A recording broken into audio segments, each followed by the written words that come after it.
Hey everyone, thank you for joining me for another solo Friday episode of the How Did It Happen podcast. And today I'm going to share a story with you about the power of asking. The power of asking. In February, my wife and I did a road trip to Florida. We went to Anna Maria Island on the west coast of Florida. And we drove because we wanted to bring our 5-year-old golden retriever, whose name is Riley, with us. And I wasn't looking forward to it. It was, 20-hour drive each way. We broke it up about 10 hours each day. So 4 days of driving essentially. And hadn't done that much driving since I think way back in the 90s when I was still driving a truck for Advanced Waste Services, my first startup company. But one of the things that the driving did is it gave me a lot of time to think. And I wrote a whole bunch of stuff about my thinking, which I'll share with you at some point later. But it also gave me time to listen. My wife and I time to listen. And we listened to books on Audible. And one of the books that we listened to was this book called Will. It's Will Smith's memoir.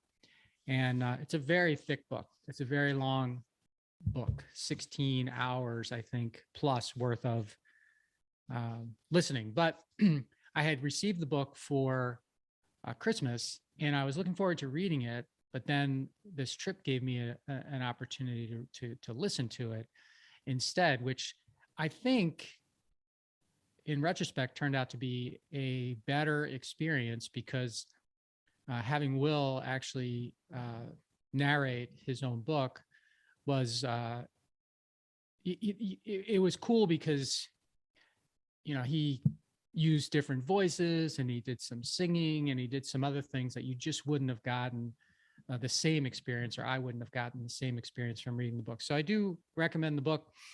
I think it's a little bit too long if I'm being, right out there with it. But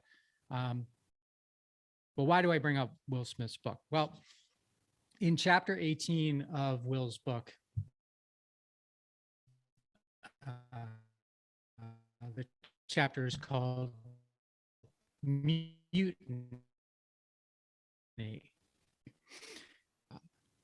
Well, it didn't go the way that he thought they were going to go or the way he wanted them to go. The first was with his daughter, Willow, who was quite young at the time, but you may remember, she became, a big music star with a song that was called Whip My Hair. I think it was called Whip My Hair, but, I whip my hair back and forth, I whip my hair back and forth. And it was a really, really big hit. And she, went on tour and she went all over the place. And Will was so excited about her success. And well, it didn't last. Her success would have lasted, but she didn't want to do it anymore. And he was so surprised that she wouldn't want to do this anymore with all the success that she was having. And finally, one day she came down for breakfast or some point and she had cut all of her hair off. And anyway, he goes into it in a lot more detail, but that's the first thing. So he had this experience with his daughter, Willow. Second thing was that his son, Jaden, who had been, was becoming a movie star, was doing a movie and he felt that his dad Will had abandoned him. He didn't, it was figurative abandonment. And he considered and was exploring what needed to be done to become an emancipated minor, meaning someone that essentially leaves their family. They choose to leave their family, to emancipate themselves from their family. So that was number two.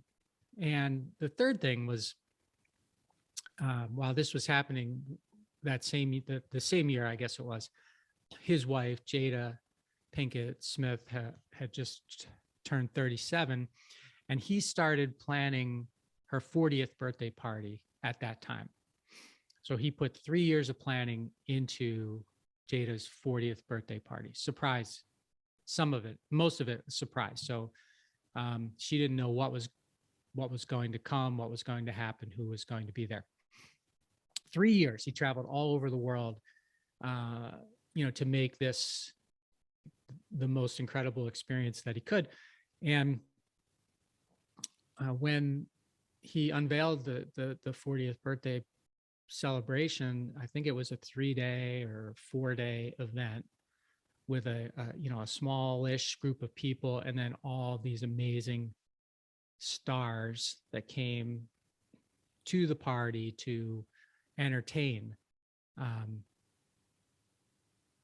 And he was just so over the top happy with what he had done. And he tells a story about he and his wife going back to the hotel room after the last, I think it was the last of the event, or no, it was the day before. And she was crying. And he couldn't understand what she was crying about. And she wasn't talking to him at all. And, the short story is, you can read all the details in the book, but the short story was that she hated the birthday party, the 40th birthday party. She hated everything about it.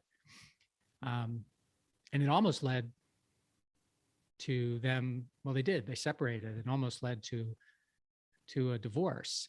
And as I was listening to that chapter, going through this mutiny chapter in his book, and those 3 things, he's got his daughter, his son, and now his wife, it reminded me of this exercise that I had done in 2021 with my Vistage group.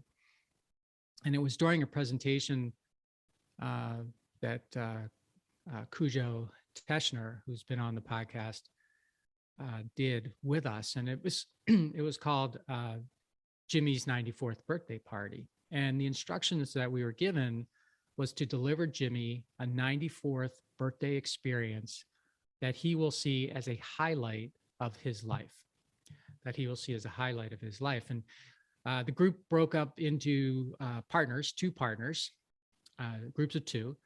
And we started to brainstorm about what we could do to deliver Jimmy this 94th, this incredible 94th birthday experience. And at the end, we debriefed on it, and we all, all the different two-person groups had their ideas, and we shared the ideas with Cujo. And at the end, he said, "Okay, well, did anyone think to ask Jimmy what would make his 94th birthday experience one that he would never forget?"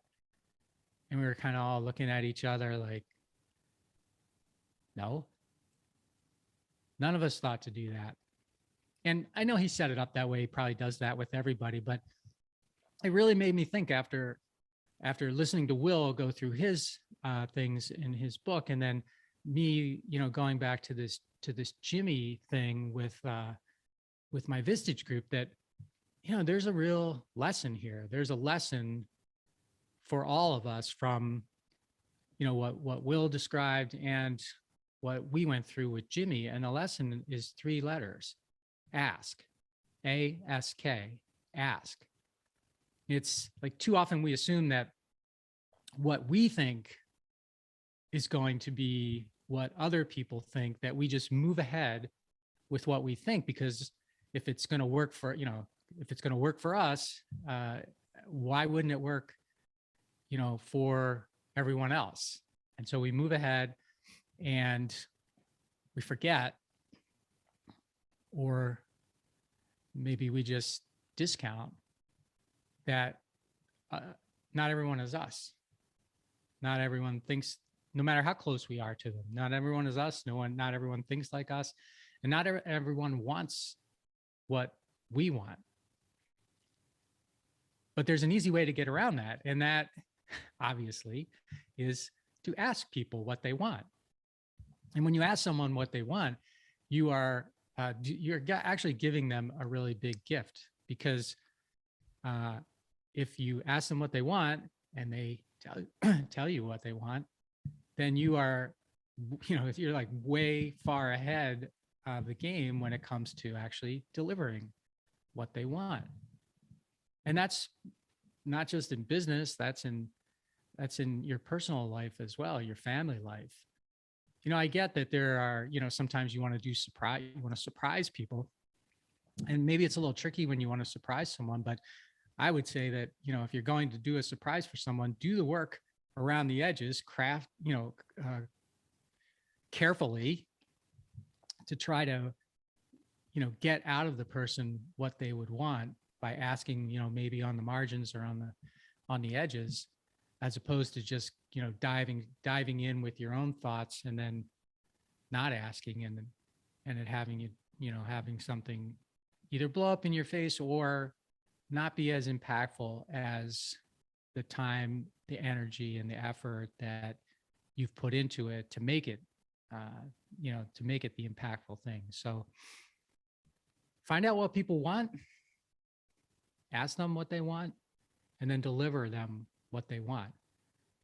And I think that if you can do that, you're going to make a lot of people happy, and you are not going to fall into the traps that Will Smith fell in, and that I've fell in along with all of my fellow mates at the Vistage meeting, and what most of us probably fall into from time to time because we forget to ask people what they want and give them the biggest gift that we can, which is to ask and then deliver.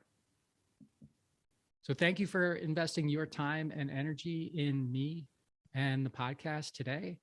If you've got a positive return on your investment, please share the episode, follow or subscribe to the podcast so that you can get every episode automatically as soon as it comes out.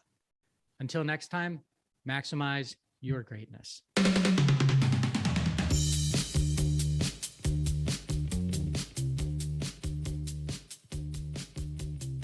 Broadcast is brought to you by Wincheck Studios. We are an all-in-one educational platform for podcasters that revolutionizes how hosts leverage content to increase engagement with listeners, downloads, and income. We come together to focus on community, collaboration, and collective impact. For more information on how you can interact directly with our hosts, access exclusive live content with offers you can't get anywhere else from our official partners, join our purpose-driven community by visiting www.winject.com. If you're ready to build a career doing what you love, then we're ready to see you there.